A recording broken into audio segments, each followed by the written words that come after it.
learned that you're supposed to really be in the mood of simcha. It's a lot of work for them. You know, even if you're not making the student. Yeah, no, I hear you. We'll talk a little bit about her. Oh, good. Not focus, but a little bit. Okay. This is not working. I have your site on Wednesday, so let's for an aliyah for my mother, Elka Bat Moshe Bill. Elka Bat. And also Refash Lema. And also for also, and this is also refuah. Yeah, and also refuah for what we call Yehudis Penina Bat Chanamalka Tzipor, the niece. Okay, and one more. Idon Lev Abraham Ben Miriam Shifra. Okay, I'll be learning. Amen. So I'm going to record on the group directly this week because I keep forgetting to send the recording. So I'm just going to record it on the group and I'll send right away, just so you know. Because I said that when people aren't here, I think whatever people want to hear. So I'm just telling you, so you're going to get it. But I'm starting 1 second. Okay. So this week's parasha is Parashat Teruma. And one of the things we're going to talk about today is the question of whether the Mishkan was like in the original plan, or if it was an afterthought, meaning in the chronology of the Torah, Chet HaEgel doesn't happen until after, right? But we know that for real it happened before, right? The classic way we read, right, is that Chet HaEgel happened before the Mishkan, before the commandment of the Mishkan. And was the Mishkan always the plan, or was that like, oh no, they need something physical, so let's give them a physical place to worship Hashem? So we're going to go there, but I'm just mentioning that kind of in the background. But first, there's just there's so much about it for something that was announced. It's kind of hard to say that, right? It's kind of hard to say that, and we're gonna go into the machloket a little bit, and we're gonna at the end of the day bring an idea that kind of is in the middle. Anyway, but this is Parashat Teruma. It's all this right in Mishkan and the Kelim. So we start with kind of like an introduction, which is so beautiful. So we'll read a little bit of it. So it says, take for me a teruma, a donation. Just the word teruma literally is from the word leharim, right, to raise up. So yes, today teruma became the word donation, but the word is to like lift. Okay. So each person will give however much they would like to give. So we have a list of all the materials that were needed for the building of the Mishkan. We're not going to go into the whole list. I am just going to comment that these materials include already the materials for next week's Parsha for Titzaveh, for the Big Day Kiuna. Right? It's not just the materials for the actual Mishkan. And then it says, they will build for me a mikdash, a holy place, and I will dwell among them. And this is we talk about a lot, how Hashem doesn't necessarily dwell in the mikdash, but he dwells in us, right? And the way we allow him to dwell in us is that we build a mikdash. It's also interesting that we're talking about the Mishkan, we call it a mikdash, right? But it's a place that is kadosh. Anyway, and then it says, so Hashem says, you'll do exactly as I say. And this is something that really kind of carries us through the next few parshas, the kenasu, like it has to be done exactly to the dot, right? It has to be exactly like Hashem said. And so much so that Hashem actually showed Moshe, I'm going to show you, meaning Hashem showed Moshe this image of what it had to look like. We're going to mention this a little more. Can I ask you a question? If it says they do it exactly how I say, but then later it says that it was shown to B'Tzalel so he could do it in his own way. So what's the concept behind that? So first of all, I'm not sure if this is what you're referring to, but there is a difference in the order between the way Moshe talks about the Mishkan and the way B'Tzalel talks about it. Is that what you're talking about? Meaning that it's supposed to be something to the extent that they don't want it to be that it's Moshe's thing, that it's supposed to be that we ourselves are... You're saying about the Maaseh Choshev, is that what you're referring to?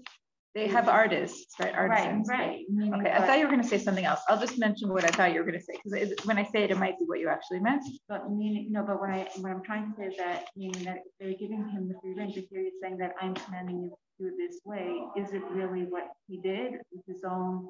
So I think that there are things that have to be just so, and there are things that don't have to be just so, meaning the measurements have to be just so, and the dimensions and the shape. But I think that in the intricacy of like how exactly to do, the different designs, I think they might have had some kind of freedom in that. I don't know. Okay. But I think maybe that what I thought you were going to say though is that when Moshe talks about the Mishkan, he mentions the kelim first and then the actual structure, and Bezalel says it. You should defer afterwards. Bezalel says it the reverse. He says it differently, and then there's a midrash there that says that Moshe said, "Oh my gosh, how did you know? That's what Hashem actually said to me, but it didn't make sense to me to say it that way." Anyway, there's a little bit of a. We'll get there. It's not in this week's parsha. Anyway, okay. So after we have like this introduction, then we start going through the kelim. And the first kli we talk about is the aron. The aron is it has 3 layers, right? It has the wood layer and 2 gold layers, right? There's like an inner gold box and then the wood and an outer gold box in the aron itself, and it's made out of gold, the outer, right, the gold part, and it's interesting that the kelim that go in Kodesh Kodashim are all gold, right? The Mizbech Nechashet, which we'll mention soon, and the Chatzer is Nechashet, but you can tell by like what the material is, where it's going to be placed, right? So that's the aron. The aron, there are a couple of very interesting things about the aron. So first of all, on the aron there is the kaporet, right? There's the lid and the kruvim, right? And also all of the kelim except for one we'll see have badim, right? It has like these sticks to carry it with. And in the aron it says the badim will never be removed. If you look for a second in Perek Kafei Pasuk Tetvav, so it says, we can start this before Pasuk Yudaled. So you bring the badim and you put it through the little rings that are connected to the aron. So it says they'll never be removed, which it doesn't say in the other kelim. But she said that Rav Medan said that the aron by definition is a traveling kli, meaning the aron went out to war. Like it always has something to carry with because you might need to rush out with it. Meaning, but I think he's saying more of like an essential statement, meaning the aron by definition is it doesn't stay where it is. It goes. It's on the road. Anyway, the aron always has the badim in it, and also the kruvim are fascinating. So it says here, I'm reading pasuk. והיו קרובים פורסי כנפיים למעלה, שכוחים בחנפיהם אל הכפורת, ופניהם איש אל אחיו. So they arch their wings, and it uses the word sochech, like schach, right? And they turn to each other, and then just a couple things about the kruvim. So the kruvim, it's interesting. It's not clear what kruvim are, meaning we have the classic midrash that a kruv is a child, but there's actually an opinion that a kruv is a calf, which is very interesting in the context of Chet HaEgel. Okay, the whole thing behind it seems very avodah. It feels very avodah zarah, and I want to say a couple of comments about that. So first of all, the source for the idea that it's a calf is based on a comparison to Maaseh Merkavah, right? So there are 2 versions of Maaseh Merkavah, right? One is in Yechezkel and one is in, I want to say it's in Hosea, but I'm not getting that wrong. It's in one of the other Nevi'im, and there are 4 sides to there are 4 animals in Maaseh Merkavah, and in one of them there's a kruv, and in the other version of Maaseh Merkavah, what is the option that would have been a kruv is a shul, is a bull or an ox or a cow. Okay, so based on this idea, I feel like the question of what Hindi just said about how it's so kind of like avodah zarah compared to Chet HaEgel, it just becomes much more emphasized. And there are a few answers to this question. Okay, so one is kasher tziva, Hashem said so, and if Hashem said so, it's fine. That's one answer. Another answer is the question of whether you say Eleh Elokecha Yisrael, and again, we're not in Chet HaEgel yet, but I'm just kind of comparing. So do you say this is your God, or do you say Hashem is appearing between them, which is what it says here, Hashem appears between them. But you say it might not, the Cheta Egel might not have been at this point. It was afterwards. So chronologically, it probably happened already, but it hasn't been mentioned yet. In a minute, we'll see Rashi and Ramban and their whole machlokes about that. I just wanted to know how it's a reminder of Cheta Egel if it didn't happen. No, but even if it's not a reminder, to see in the same book having, right, these angels or whatever they are, it seems so much like a pesed, and to see that Cheta and the Egel is so bad. So even if one is before the other in the other direction, it's still weird. The comparison is still weird. Yeah. Right. But on the flip side too, they gave korbanot, and also sometimes like you feel like, you know, a lot of what has to do with like animals and things like that has to do with korbanot and avodat Hashem. Even when it came to leaving Mitzrayim, like, you know, you have to do the thing with the seth, so that you can say that you're not worshiping the animal. So maybe this is to remind them. Maybe I just feel like there's korbanot, you're killing the animal to make a pesel. It's weird. It's just weird. And I feel like today it's weirder even because we're so far from building all these images. Like it's just so weird for us. But I want to quote an idea that I quote. I think every year I quote this idea. Now I'm actually, after this class, I'm going to meet a friend who said this idea. So it's kind of nice. So I have a friend named Atara Snowbell. She lives in Alonshut, and when we were in Migdalos together, 20 whatever years ago. So she said this idea, and it really stuck with me. And she said the difference is if it's one or two, meaning if you have one image, then you're turning to the image. And if there are two, it's clear that you're not turning to the image, you're looking for Hashem in between. And she says that's the big difference between the Kruvim and the Egel.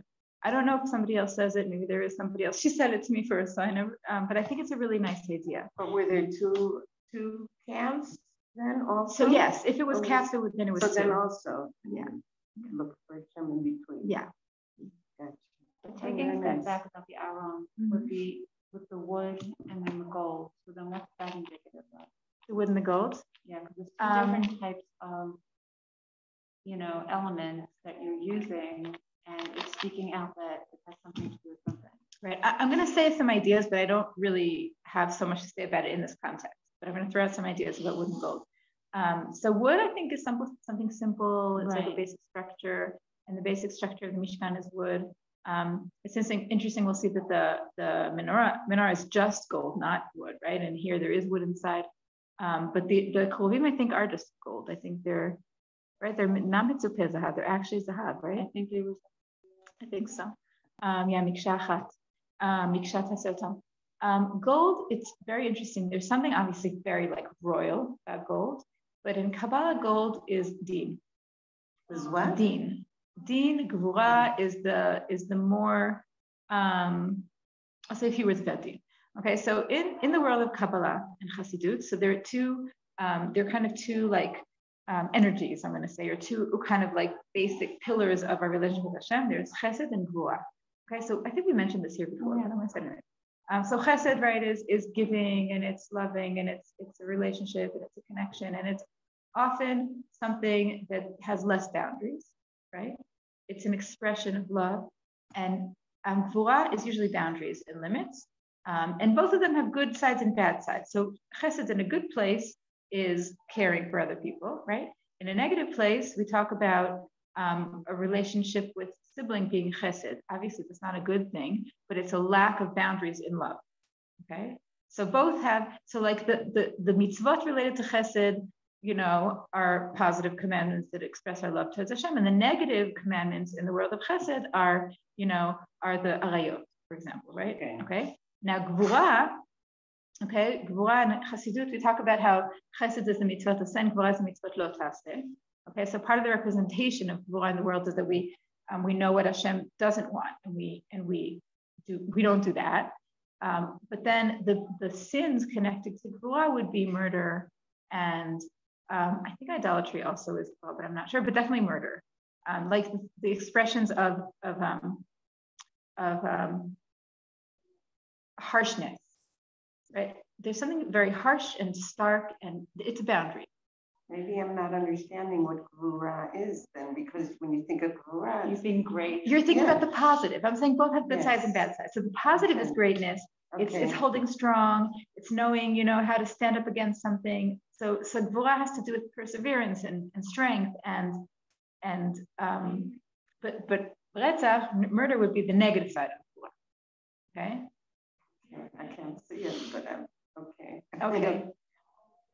Anyway, I feel like today in the world, Gvura has become something kind of less positive, meaning boundaries are not a big thing in today's world.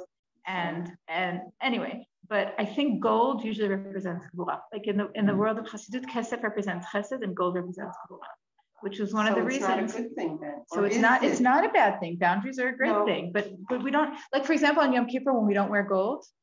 So we're saying, Hashem, we want you to be using the eyes of Chesed now, meaning we want you to look at the good in us. We want you to not look at the things where we messed up. So it's Chesed is a softer kind of way of looking at the world. But Gvura is very, very necessary. It's not a bad thing. I always like to talk about a relationship. So let's say my best friend, so I like to talk to her. I say this to teenagers, but if she called me 3 o'clock in the morning, that's not so okay, right? So our relationship with people, when we express our love, the boundaries are a lot of our relationship. So Gvura is super important, but it's not always so easy to palate. Sometimes a little bit stark and harsh. But I think Chesed is also something you do for other people. The Gvura is really the Chesed you do for yourself, because when you put boundaries on yourself, of let's say you have tava for something and you need to hold restraint for it, you're doing a Chesed to yourself. I hear you. That is a part of Gvura. Another part of Gvura is, let's say I want to buy you a present and I want to buy you chocolate, but you hate chocolate. So the Gvura in me will say, don't buy her chocolate. That's ridiculous. Buy her something else. So Gvura is both for me and for others.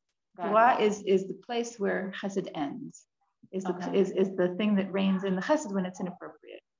Right. Anyway, I'm getting you into a whole world of Chesed and Gvura. But the reason I said it is just because the Mishkan has a lot of gold. And I think that I think there's a reason the Mishkan has a lot of gold, because when you're very, very close to Hashem, so boundaries are very necessary. And I think we'll talk about this more next week, that if somebody, if one of the Kohanim, even one of his Gadim wasn't right, he would die. Like you have to go in exactly by the rule, because I feel like it's so clear to us that, like, let's say in the time of COVID, right? You don't wear a mask, you get COVID. If you're sensitive, you could die. Like it's just reality. So we don't think about it how spirituality also has reality. Meaning, if you're in the Mishkan, you don't follow the rules, you die. I mean, it's not a punishment. It's a natural consequence. It's just how it works. It's like there's the metaphysics and there's the physics. So I feel like because the Mishkan is so super close to Hashem, it has a very intense level of kedusha. Then Gvura is very present. Gvura is very present in a place where Hashem is very present, and I think that's why there's so much gold in the Mishkan. That's what I was trying to say. Anyway, I know it took me a long time to say it, but anyway, so again, Hashem appears before the Keruvim, and okay. So the next thing is the Shulchan, and the Shulchan is very interesting because it also has. It's called Lechem Apanim, right? And classically, we talk about the Lechem Apanim called Lechem Apanim because of the shape of the Lechem, right? Because it faces itself. Okay, but I think in Pshat it's called Lechem Apanim. If you look with me, if you look at Pasuk Lamed with me, so it says, "V'natata al shulchan lechem panim lefanai tamid," meaning I think really it means Lechem Panim because you are lefanai, meaning it's the place where we are panim with Hashem, meaning it's a meeting place with Hashem. I think that's Pshat Lechem Panim. It's like with the Kuzim. That's what the Mishkan is all about. That's our topic here. Our topic is Relifnei Hashem. That's where we're going. Why is it called Lechem Panim? What is it facing? So classically, like I think Rashi says this. So the shape of the lechem was kind of like this, and then this faces this, meaning it's not regular bread. Oh. They had like. Yeah, I'll draw it for you. The pans that they made it in were shaped. There's a machlokes of how exactly they're shaped, but one of the opinions is that they're shaped like this. And then how does that work? The bread also was shaped like kind of like that on the pan. It didn't fill the whole pan, meaning this side faces this side. That's like the classic parish of why it's called Lechem Panim. So it doesn't fall in the middle, and there's actually a really interesting discussion in the Gemara about how like there were only certain people who know how to make it just the right texture so that it like had the right shape and it was just the right moisture and it didn't dry and it wasn't too much. It was an art apparently. But anyway, that's the classic parish of why it's called Lechem Panim because it faces itself.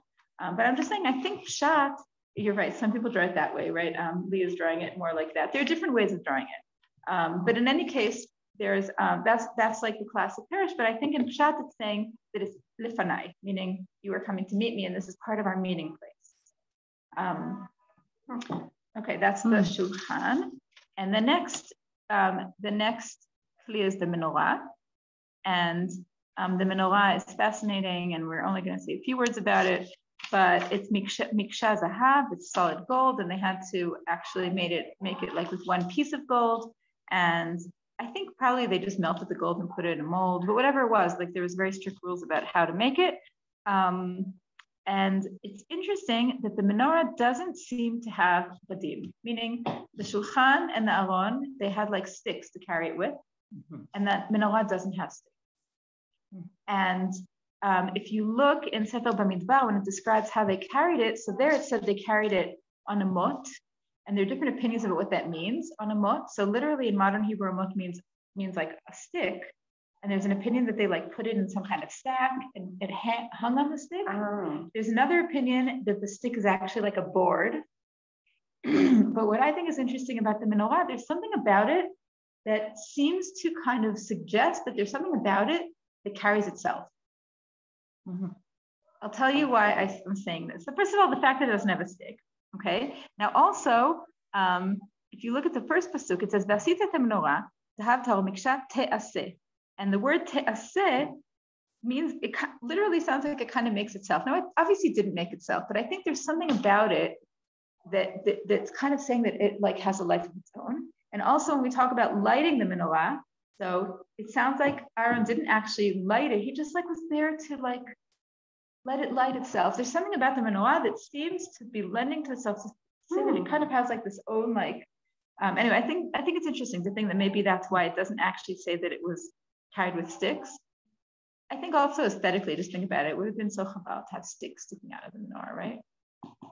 Yeah, but you think of those, picture bringing from into Rome. They were carrying it, right? How were they carrying it in the picture? What? It was on their shoulders. How were they carrying it? I'm trying to. We have to look it up. Yeah. I don't remember how it looked in the picture. I remember the picture, but I can't. Maybe they did put it on their shoulders. Maybe it was on a board, like I said. I don't remember. Anyway, it's interesting. But I was also just thinking that let's say the menorah, let's say we're talking about the shape of it, right? I'm going to be very whatever, right? Let's say it's like that. So like, where would you put the sticks? If you put it here, I think it wouldn't be good in terms of like the weight, because so much weight is up here. I don't know how it would make sense to carry. Maybe up here. I don't know. Anyway, it doesn't matter. But I think it's interesting. Now, because I was saying this about the menorah, I just want to go back for a minute and say that about the aron. So there are certain psukim that I didn't go into here because this is not where Chazal talk about it, but there's an idea that the aron noset nosav, meaning that the aron, the people who held it didn't feel the weight, that the aron kind of like carried them. And I feel like even though it doesn't, Chazal, I don't think say that about the menorah, there's something about the Mishkan that kind of lends itself to this kind of, I don't know, supernatural. I also forgot to say about the aron, we also say aron eno min amidah. The Midrash says that if you measured the room and you measured the aron, like it didn't work. Like, let's say this is the aron, right? And this is the room. So if you measured this and this, then it would be the whole size of the room.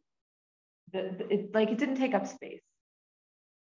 It did take up space. No, but it took up all the space, it seems. Let's say I say the room is 4 feet, right? Okay. So if I measured, it would be 2 and 2, even though this is 2 feet. I'm just making up the measurements. But like the math doesn't work.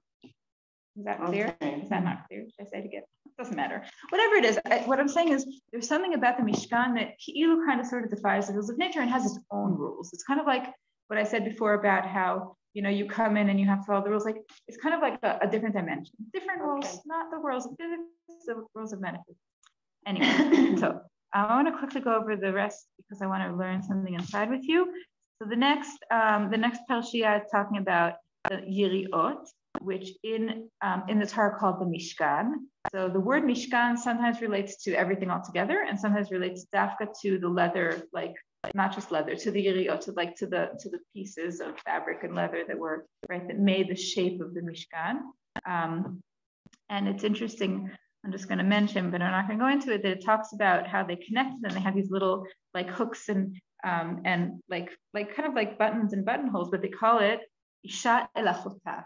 So it sounds like there's like a relationship between the pieces of the Yiriot, which is the same words almost that he uses about the Kruvim, that they're Ishel Achiv. It's like interesting. And then we talk about the Krashim and the Adanim, which are like the physical, like the bars and the wooden structure that goes under the Yiriot.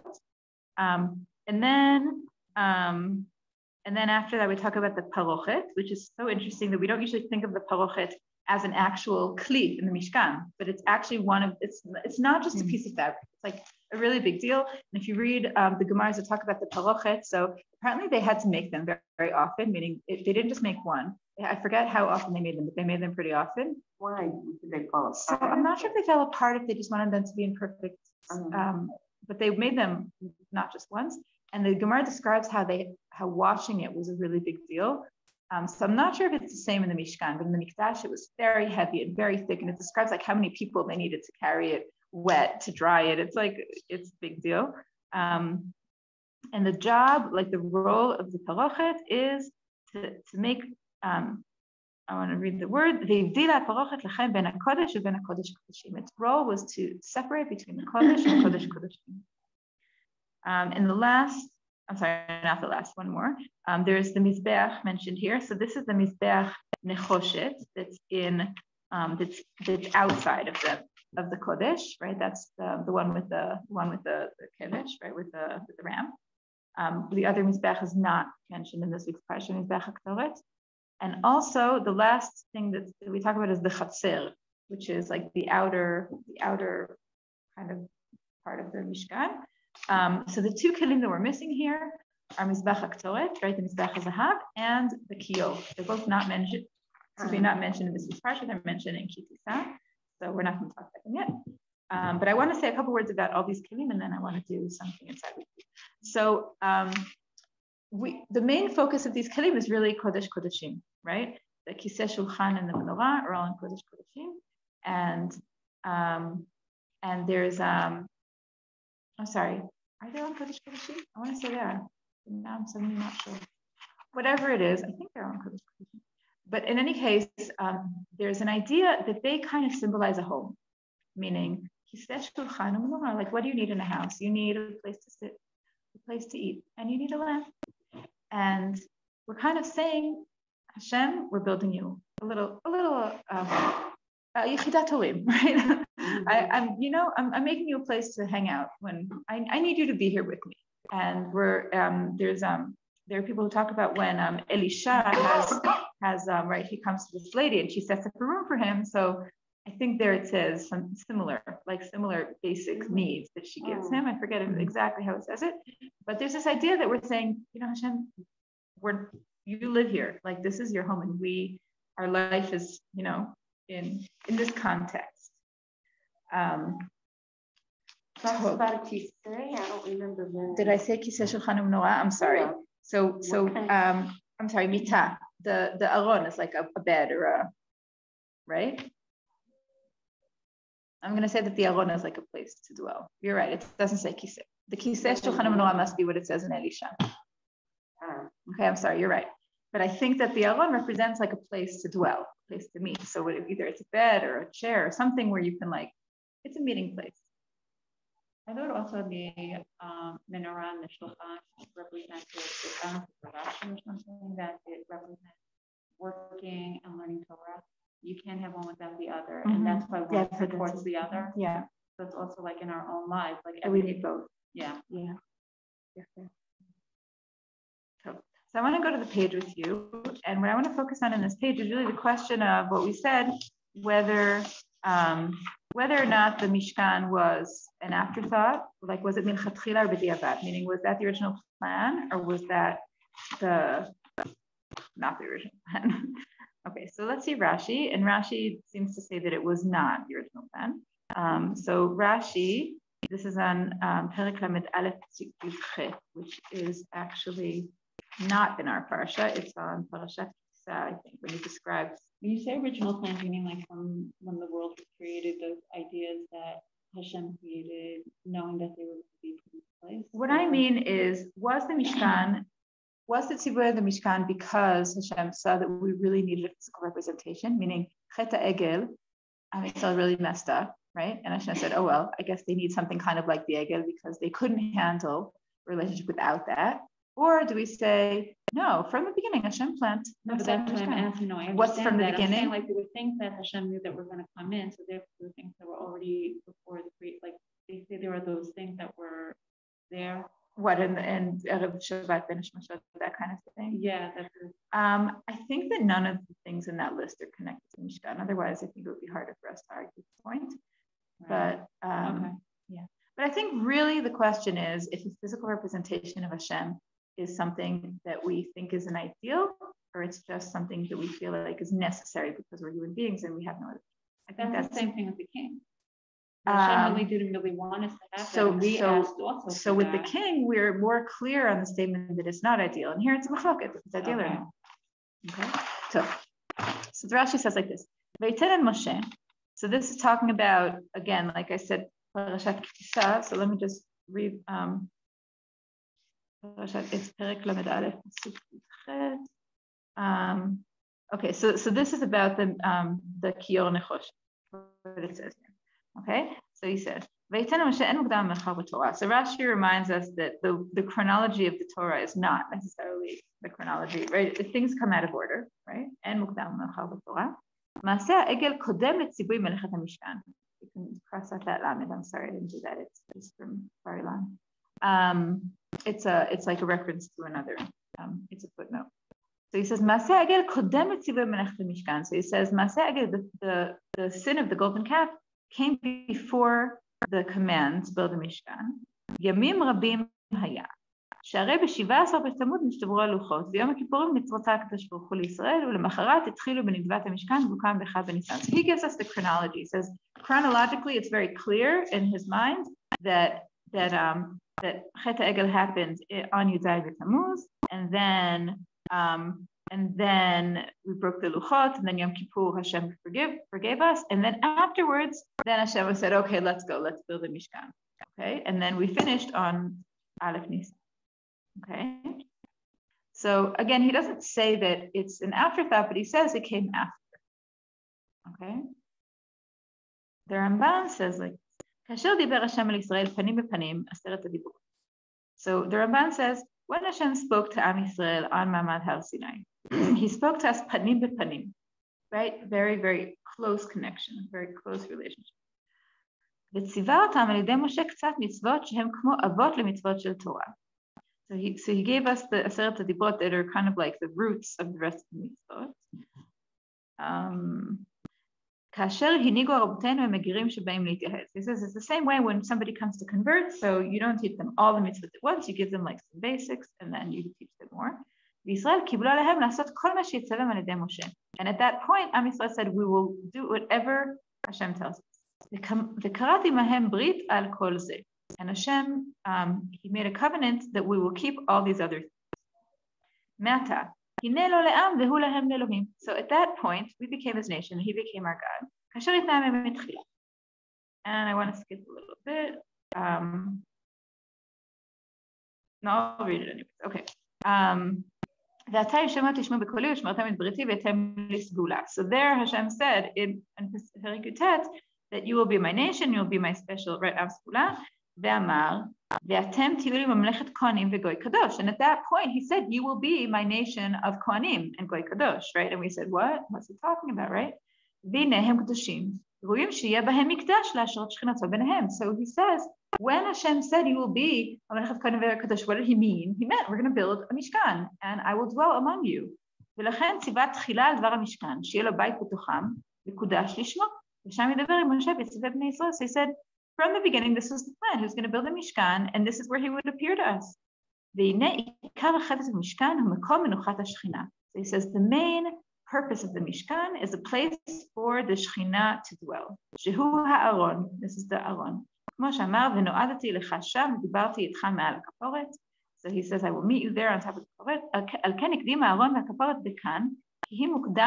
So he says here that the Aron is mentioned first because it's the most important. The Samach l'Aron HaShulchan והמנורה שהם כלים כמו, ויראו אל העניין. Okay, I'm going to skip a little bit. Just reading the next paragraph. וסוד המשכן הוא, שיהיה הכבוד אשר שכן על הר סיני, שוכן עליו בנסתר. So it says, what is the point of the Mishkan? Is to continue the revelation of Har Sinai. Meaning Hashem appeared on Har Sinai bigalui, in a very, very revealed way, and he continues to appear in a less revealed way in the Mishkan. And that's the purpose of the Mishkan. Again, it's not an afterthought. It's not because we had no choice. From the beginning, Hashem was planning to dwell in the Mishkan, and the Mishkan was instituted to continue kind of the revelation of Har Sinai. Is that why it's called Mishkan? Because Hashem is Shochen. Shochen. Shechina, dwell. Right. I'm yes. saying, like, sounds like continuing up. Yeah. I'm just going to read a little bit more and finish because so this when it says Benistar, it's lower key. I think he's saying it's lower key. Yeah, because it's not totally Nistar, but yes, it's less galui. So he says we use the same word that Hashem appeared on Har Sinai. It's also Vayishkon Kvod Hashem al Har Sinai. So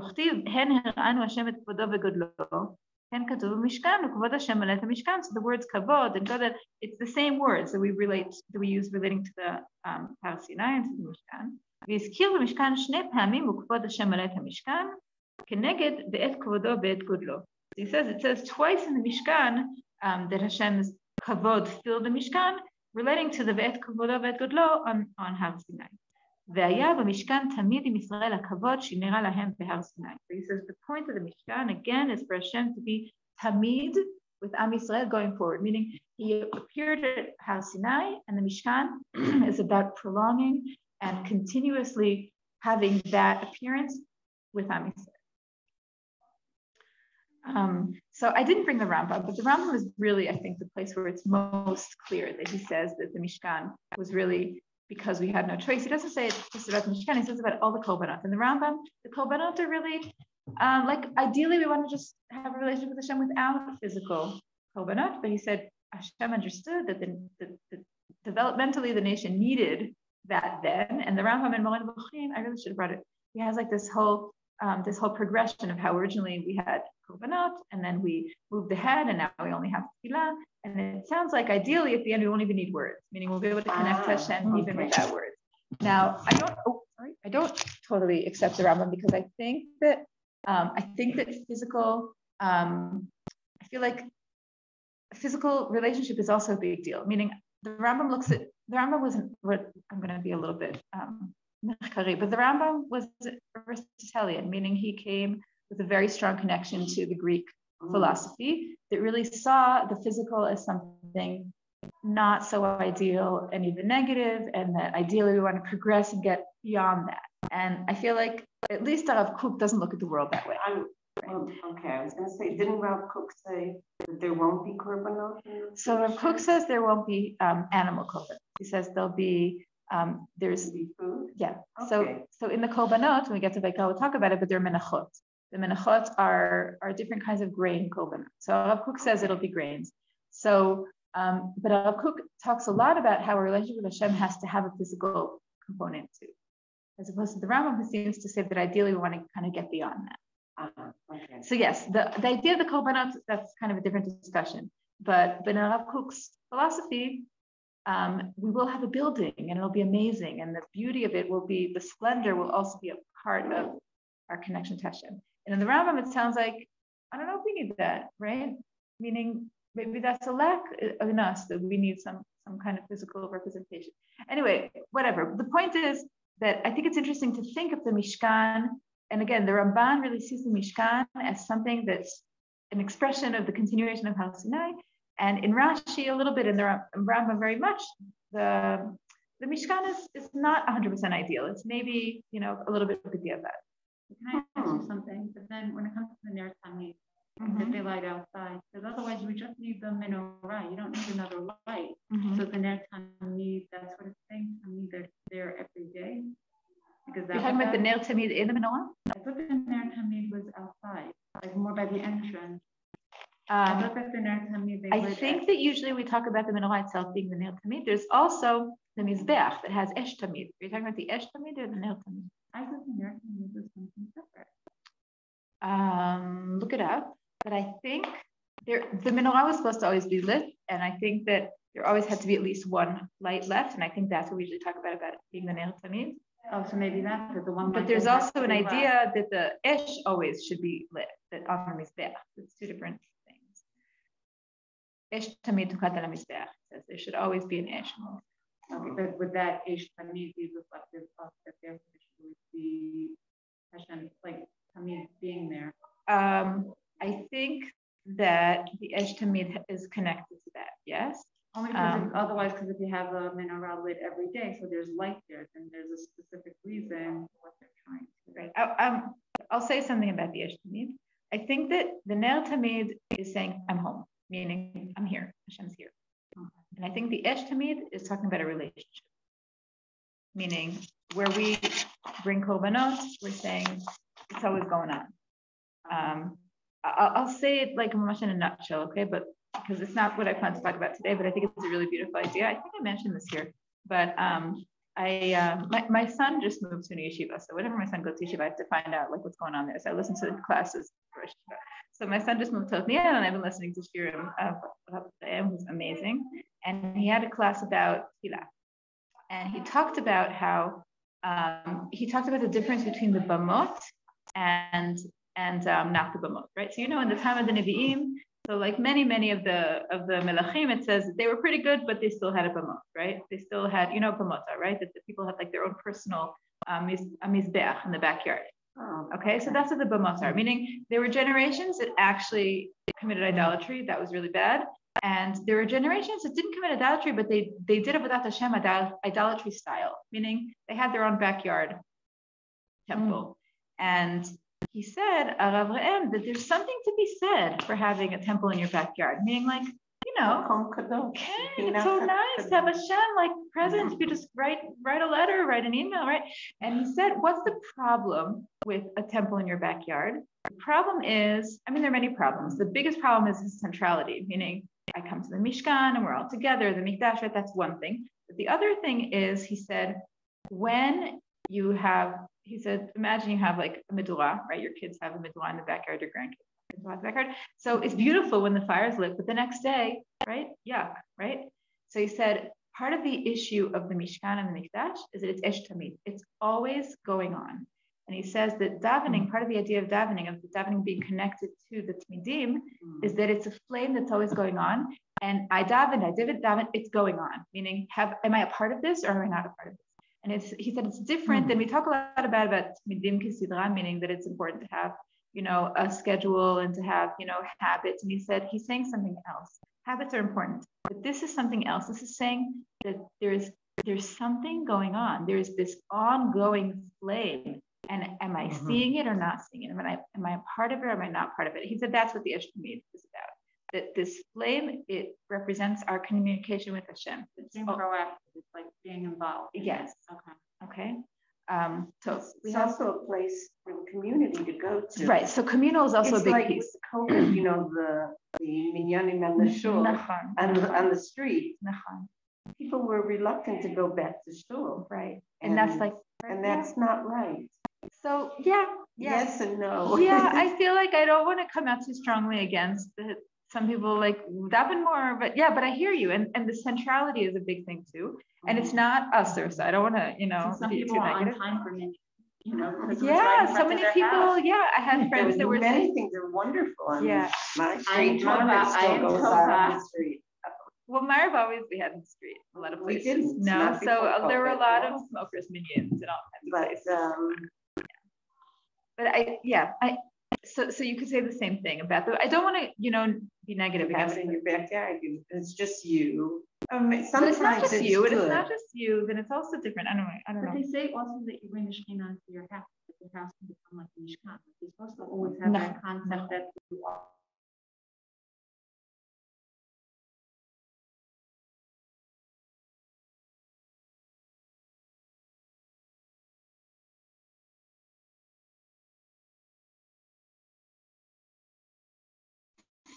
Okay, it's not my fault.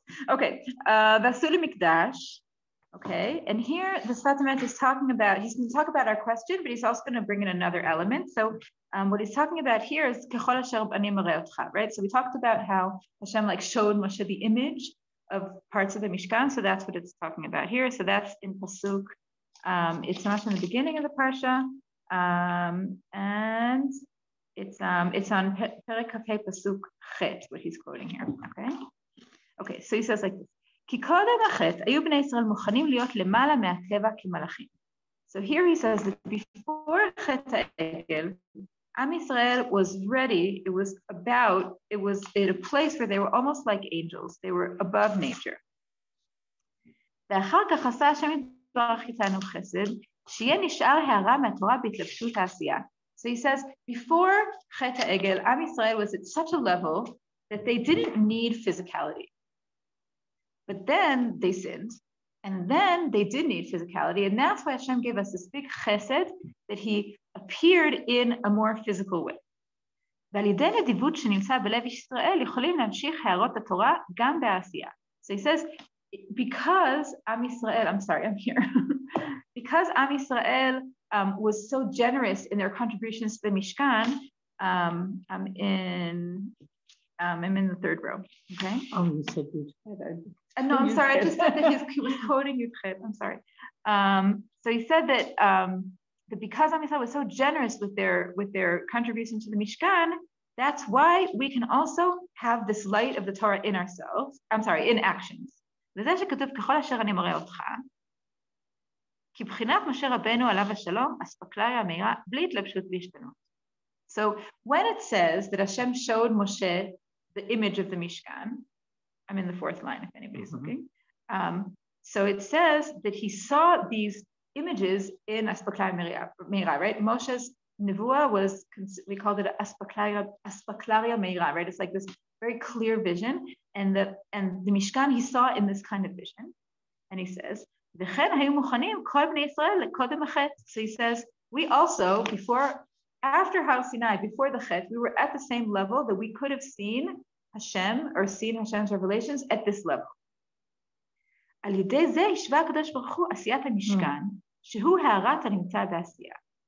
he says, what did Hashem do? He said, you know what? You were at that level for one moment. You're not there anymore. But he gave us the Mishkan, which is a representation of this Nevuah. Meaning, when Hashem showed Moshe the image of the Mishkan, so it kind of like infused the Mishkan with this essence of this kind of Nevuah. Okay? And he says, שהרי כל המלאכות שהיו במשכן, ולא נקרא מלאכה מה שהיה רק במשכן, שהמשכן הוא התרוממות כל העשייה לרוחניות. So he says, part of what happened also is that all the actions that were done in the Mishkan became also like very special. And here he's referencing the idea that we learn on Shabbat, we learn what you're not allowed to do from the Mishkan, right? And he's saying the fact that all these actions were done in the Mishkan, every act that happened in the Mishkan, so it like affected that act in the world. And it became ewitromeh, meaning it left its imprint on the world, meaning every action that the people who built the Mishkan did, so that same action, meaning the people in the Mishkan, they baked the bread, right? Forever, baking bread is somehow connected to, right, that baking of bread in the Mishkan, meaning he raised up the world of action when these actions were involved in the actions in the Mishkan. And he says, and he says, and these actions became comparable to this nevuah that Moshe has, meaning because the way in which the Mishkan's structure was revealed was this kind of revelation. So all the actions in the Mishkan kind of connected to this revelation. Interesting, right? And he says, I'm going to skip a little bit. I'm just going to say it in short, but he says that the Mishkan was kind of like a representation of this nevuah that Moshe has, that we don't have, but we kind of sort of almost had for a very short moment. And he says that the fact that Shabbat is so connected to the Mishkan is that Shabbat is a little taste of that, meaning our keeping Shabbat and refraining from these melachot on Shabbat is kind of connecting us to some level of Aspaklarya Meira. It's kind of giving us like a little bit.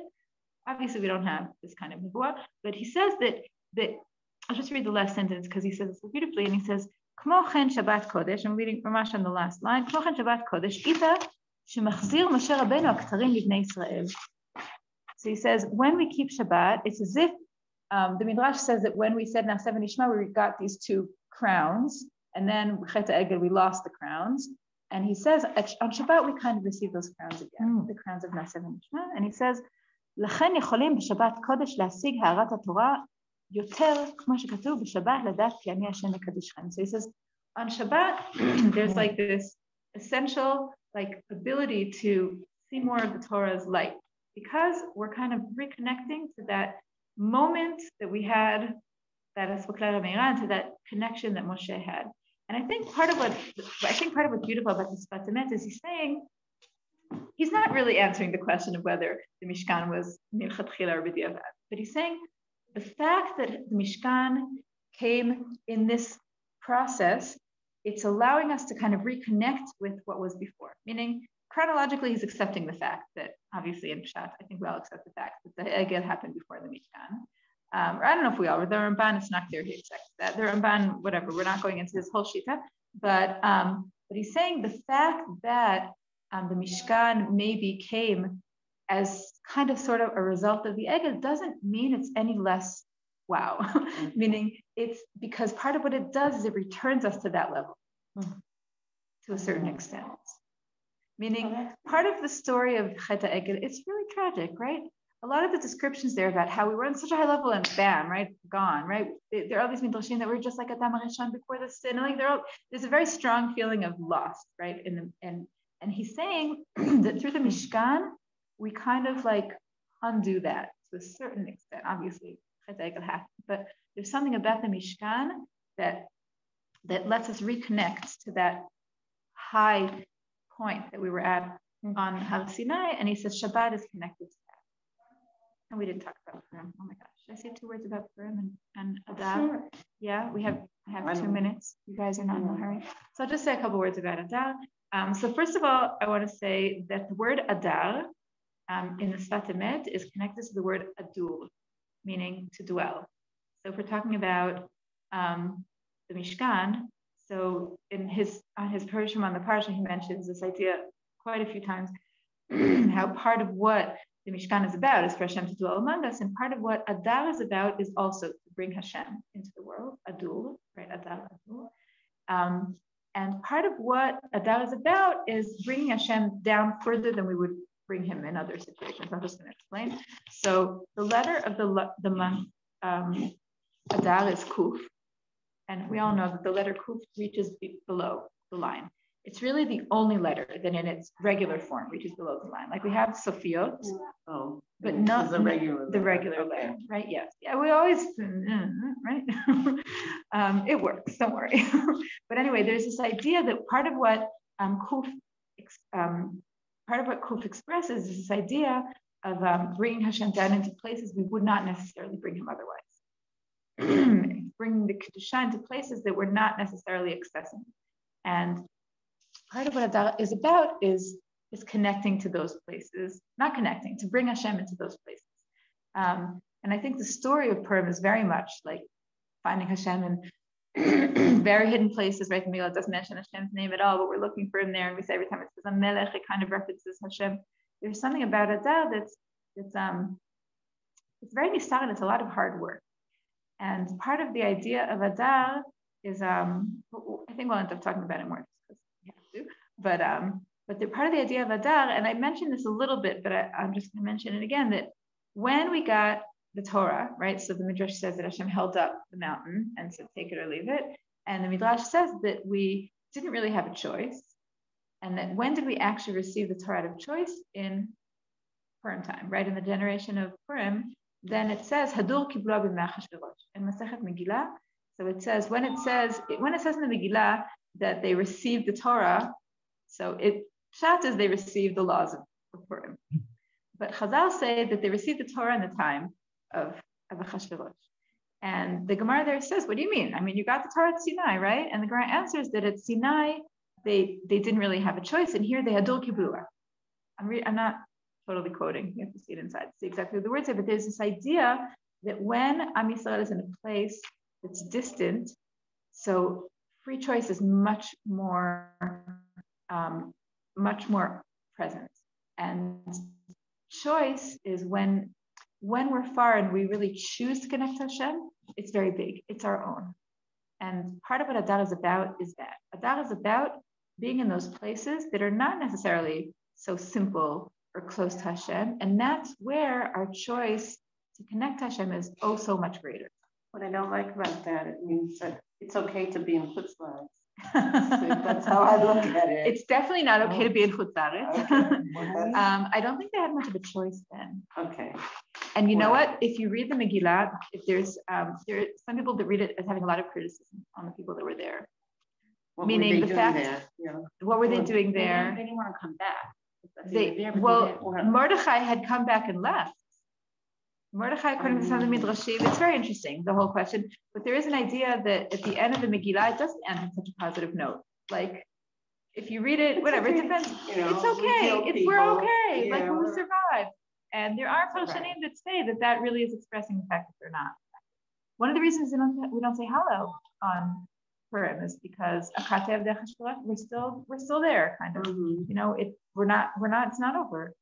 So we were saved, you know, it was a local miracle, but I definitely don't want to say it's okay to be there. Don't worry, I'm on your side. That's what it sounds. No, I'm not saying. No, but I'm saying something else. I'm saying that in our life, a lot of times we struggle, and part of what I think Purim is teaching us is that those struggles are really they're potentially one of the places where we really meet Hashem in a very meaningful way.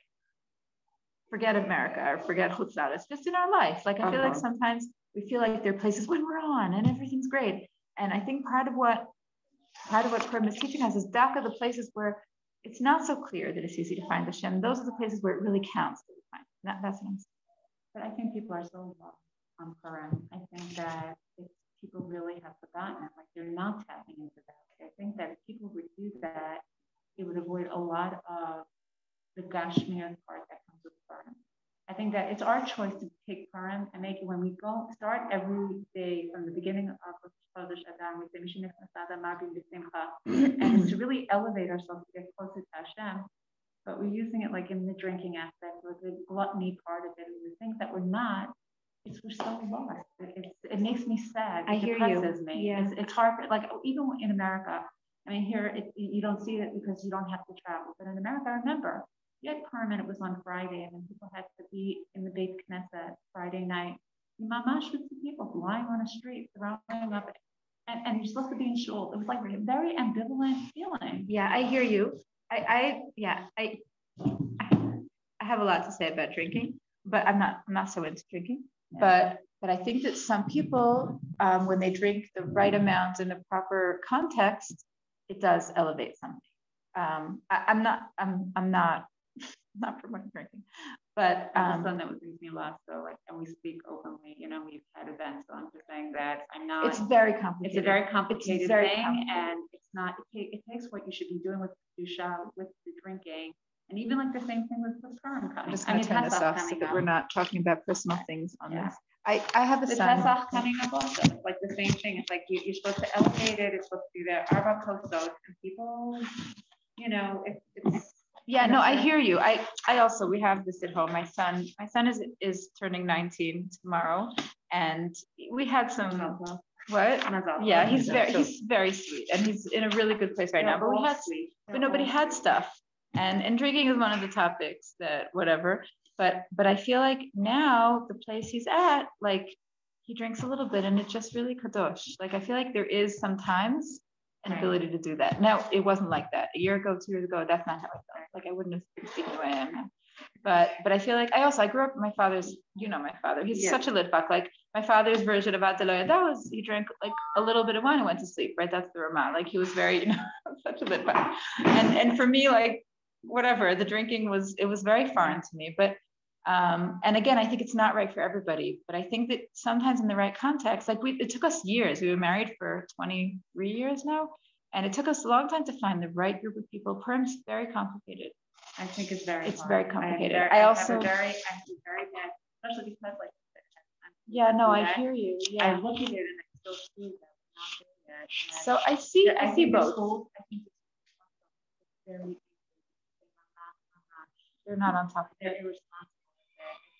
and you feel like you're supposed to look like that. Like when you say you're supposed to really take it to Lo Yada, if they don't. Right. So my husband, when he taught in Derech Avot, he was in the Chanech there for 2 years, and he would always have the guys over for him at our house. Because he wants to do it correctly. Because he wants to do it right. And they were angry at him because they said, you can't give them alcohol. And he said, they're going to be drinking alcohol, but I want them to drink alcohol here with me, with Torah. And it was very interesting. Also, they say it's not supposed to be with heavy liquor, it's supposed to be really with wine. You know, it's supposed to be, I don't know. I think that it's gone to a level like no, but I like, so when you have to do the cook and go down to the bottom and do it. Shalom says that you're supposed to leave the send meaning be high on Purim, like people don't drink. Yes, it's your own natural high. That's what I try to work on. That's good. I love that. Yes, Purim. But it's not so simple. It's really not everyone. It's very complicated. I sat in the classroom once, and one of the girls in my class, her grandfather was killed by a drunk driver. And it's horrible. It's horrible that something happened. And I agree that we need a tikkun, but I don't know if the tikkun is to totally stop drinking or to find the right places in the right way and the right age. I think children should not be drinking. You know, I think in Sequoia it's really bad. It's a lot of things. I know. I hate the beer festival. I hate it. I hate it. It's the biggest event in Sequoia. I know. It's such a busha. It's such a. I've never gone. My kids have gone too. It's one of my pet peeves. The beer festival in Sequoia. You know, we have Hoshana Rabbah, and they switched the beer festival for Hoshana Rabbah. Hoshana Rabbah used to be our biggest event, and now it's the beer festival. It's such a tragedy. It's like. It's such a tragedy. It's so horrible. Whatever. Sorry. I believe I also believe in change. Today I did. So the Hafganot, I think, should not affect the tab. I'm going to go to the center of town. It'll affect me, but it probably won't affect. I did. Yeah. I have to decide if I'm going to take in the car or take a bus. That's what I have to decide. Yeah. I know, right? Bye.